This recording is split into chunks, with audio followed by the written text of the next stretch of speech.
can you tell me what is known, what is proven when it comes to how climate change impacts tropical cyclones? Right. So what we know, the water temperatures that Debbie tracked over the last, 24 hours when it went from Sunday into Monday, those waters were record levels. The ocean temperature, the sea surface temperature was near 90 degrees. We know, and it points to it even in the release from the National Hurricane Center at the beginning of the season when they were looking at this season, exceptionally warm waters because of climate change. And what we know about climate change is a couple different things. One, you get more rainfall in a warming atmosphere anyway. The more that the atmosphere warms up, it can hold on to more moisture. The other thing that we know is that when you have these exceptionally warm sea surface temperatures, more moisture that makes rainfall goes into the atmosphere. And that then comes down as heavier rainfall events during these tropical systems. Rapid intensification that seems to happen right before landfall all the time. Can we attribute that to these warmer sea surface temperatures as well?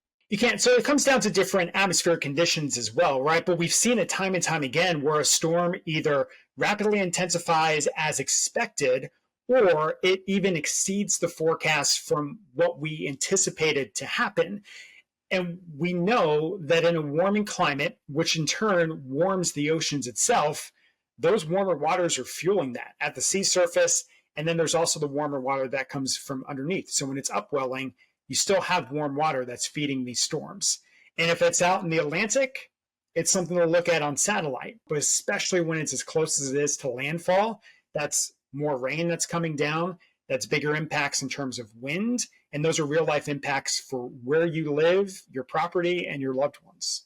Okay, so obviously rainfall is a huge issue with this particular storm. I'm curious if any research has been done on movement, because that's part of this huge concern here with Debbie is the slow movement. So can that be attributed at all to climate change?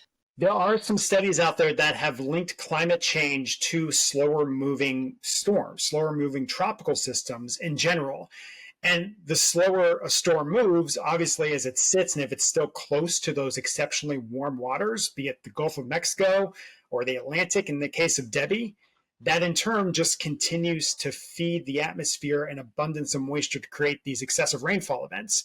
Again, we've seen it time and time again, starting as far back as Hurricane Harvey. I think that was one that really caught everyone's attention, and we're going to see it again most likely if the forecast holds, which we expect it does with Debbie.